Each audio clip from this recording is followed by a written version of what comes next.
시편 68편 1절부터 7절까지의 말씀을 함께 나누도록 하겠습니다. 시편 68편은 다윗의 시편입니다. 다윗이 하나님의 언약궤가 다윗 성으로 시온 성으로 들어올 때 너무 기뻐서 춤을 추면서 노래했던 그런 장면을 지금 시편 68편에는 기록하고 있습니다.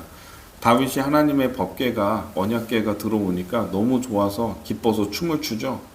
춤을 추다가 이제 옷이 벗겨지니까 겉옷이 벗겨지니까 근데 그 채로도 또 춤을 추고 있으니까 다윗의 아내가 또 다윗을 비방하는 그런 일도 있었습니다.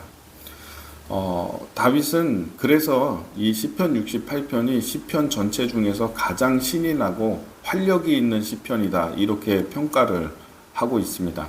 여기에는 하나님의 승리 그리고 하나님의 기쁨 하나님의 법궤가 들어올 때 얼마나 다윗이 기뻤으면은 승리의 노래를 부르면서 우리와 함께 하시는 하나님을 찬양하는데 자기의 옷이 벗겨지는 왕이 채신머리 없이 막 춤을 그렇게 추다가 옷이 벗겨졌다 겉옷이 벗겨졌다 유대인들에게 그 맨몸을 이렇게 보이는 것은 이거 굉장히 수치스러운 일이거든요.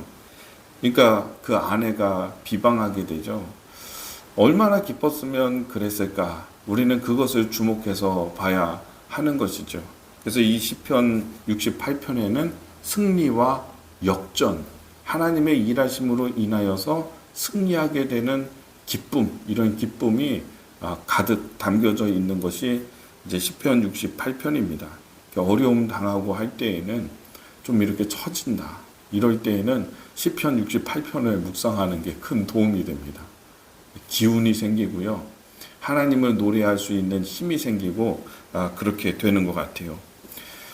이 시편을 좋아하는 사람들이 프랑스 사람들이 대부분은 그 시편 가운데 어느 시편을 제일 좋아하십니까? 그러면 이 68편을 꼽고요. 또 러시아 사람들도 그렇게 좋아한대요. 이게 러시아 사람들은 거의 99%가 이 시편 68편을 뽑는다고 합니다. 제일 좋아한다고 하죠. 왜냐하면 여기에 승리의 경험이 있었기 때문에 그렇습니다. 이 프랑스 나폴레옹 때 이제 전 세계를 정복하고 나폴레옹이 계속 파죽지세로 승리하고 정복하고 했잖아요. 근데 모스크바, 러시아를 침략하는데 그 모스크바까지 파죽지세로 프랑스 육군이 올라왔습니다. 당시에 해군으로는 영국이 유명했지만 대단했지만 육군으로는 프랑스가 대단했죠. 그래서 프랑스 육군이 이제 러시아에 이렇게 들어오게 됐는데 그 모스크바의 주민들이 모스크바에 있는 모든 것들을 다 불태우고서 후퇴했어요. 도망간 거죠. 이건 방법이 없으니까 싸워서 이길 수 있는 자신은 없고 그런 전력도 없고 재정적으로도 가난했던 그런 때였거든요. 힘이 없었거든요. 이게 물러난 겁니다. 다 태워버리고. 근데 모스크바에 도착한 이 나폴레옹의 군대가 9만 명이 왔는데 아무것도 없으니까 땅은 차지했지만 성은 차지했지만 아무것도 없으니까 식량이 없고 또 12월 달이라 춥고 이러니까 거기서 많은 사람들이 군인들이 죽었어요.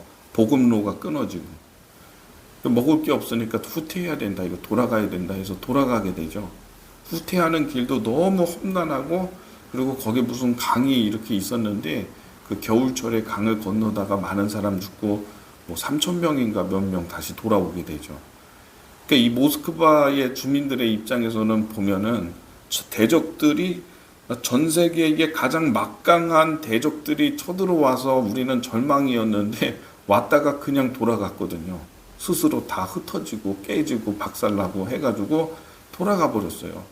그리고 가면서 군사를 다 잃어가지고 다시 쳐들어올 가능성도 없어 이제. 그러니까 이 모스크바의 러시아 사람들의 입장에서는 이거는 정말 하나님이 일하셨다 하면서 이 시편 68편 엄청 좋아한다고 하죠. 하나님이 일어나시니 이렇게 돼 있어요.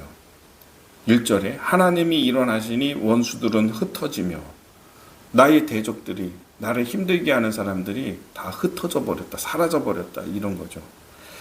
미리 녹음같이 밀랍이요. 밀랍. 밀랍이 이렇게 뜨거운 온도가 되면 녹아버리잖아요. 밀랍이 녹듯이 녹아버리고 사라져버렸다. 밀이 녹듯이 그렇게 이제 사라져버렸다. 2절에 보면 연기가 불려가듯이 그들을 몰아내소서. 연기가 이렇게 있지만은 금방 사라져버리는 거잖아요. 밀이 녹음같이 악인이 하나님 앞에서 망하리로다. 사라져버리게 된다. 이렇게 선언하고 선포하고 있습니다. 그러니 3절에 의인은 기뻐하여 하나님 앞에서 뛰놀며 기뻐하고 즐거워할지어다. 프랑스 사람들도 이 68편을 좋아하거든요. 그러니까 신앙의 핍박을 받았을 때에 개신교인들이 핍박을 굉장히 많이 받고 너무 핍박이 심하니까 이제 스위스로 이제 도망가고 이주해서 거기에서 이제 살고 주안 칼빈이라고 하는 사람도 그때 이주해서 간 겁니다. 그러니까 고난이 너무 심했어요. 개신교인들이 핍박받고 하니까 그런데 이제 역전되는 그런 경험을 하게 되죠. 시편 68편에 그런 경험을 가지고 있는 것입니다. 우리의 삶 가운데에도 막 억눌릴 때 있고요. 내가 힘이 없을 때 있고요. 내가 이렇게 힘이 없다가 보니까는 눌리게 되고 사방으로 우겨쌈을 당하게 되고 뚜렷한 어떤 방법도 없고 이런 상황에 놓여 있을 때 이런 시편 28편 하나님이 일어나시니 하나님이 일하기 시작하시니 이렇게 대적들이 흩어지고 내가 사용을 받게 되고 역전된다라고 하는 그런 소망을 노래하고 있는 것이죠. 보면은 이제 5절의 말씀에 보면 그의 거룩한 처소에 계신 하나님은 고아의 아버지시며 과부의 재판장이시라. 고아의 아버지. 고아는 돌보는 사람이 없잖아요. 일단 그죠? 생존이 어렵고요. 그렇죠? 그런 고아의 아버지가 되신다. 그렇죠? 법적인 권한도 없고 권리도 없고 한 이 고아들의 아버지가 되셔서 하나님이 보호하시고 먹이시고 채워주신다. 과부의 재판장이시라. 과부는 진짜 이 시대에 마지막까지 놓여있는 마지막까지 몰린 사람이 과부거든요. 법적으로 자기를 주장할 수가 없어요. 남자를 통해서 주장을 해야 되거든요. 억울한 일을 당해도요. 누구에게 호소할 수가 없어요. 억울한 일이 있으면 남편을 통해서 해야 되고 이때 이 가부장적인 이 시대에는요. 그러니까 과부들은 만약에 아들이 있다고 한다면 남편은 죽었지만 아들이 있다고 한다면 내가 억울하면 아들을 통해서 그 법적인 이 보호를 받고요. 조치를 받고 하면 되는데 이 과부들은 그렇게 못하니까 과부들 너무나도 이제 억울하고 힘이 없는 이런 과부를 누가 재판해 주겠냐. 그렇죠? 그러나 과부들을 위해서 재판에 나서는 재판장이 되신다. 이렇게 말씀하고 있는 것입니다. 고독한 6절에 하나님이 고독한 자들은 가족과 함께 살게 하시며 이거 한나의 시편은 한나의 노래에도 나오는 거잖아요. 가족들과 함께 아기를 낳지 못하는 자가 가족들과 함께 지내게 하신다. 쫓겨났거든요, 예전에. 아기 낳지 못하면. 근데 하나님이 아이를 출산하게 하셔서 가족들과 지내게 하신다. 이런, 그렇죠? 가족들과 함께 살게 하시며 갇힌 자들은 이끌어내사 형통하게 하시느니라. 오직 거역하는 자들의 거처는 메마른 땅이로다. 이렇게 이야기하고 있습니다. 그러니까 하나님이 이렇게 역전시켜 주신다. 진토에서 한나의 노래에서 보면은 가난한 자를 그 진토에서 일으키사 귀족들과 함께 앉게 하시는 도다. 이런 노래가 나오잖아요. 역전의 노래입니다. 자, 7절에 보면은 하나님이여 주의 백성 앞에서 앞서 나가사 광야에서 행진하셨을 때에 이렇게 되어 있죠. 되게 중요해요. 7절이 되게 중요한 말씀이죠.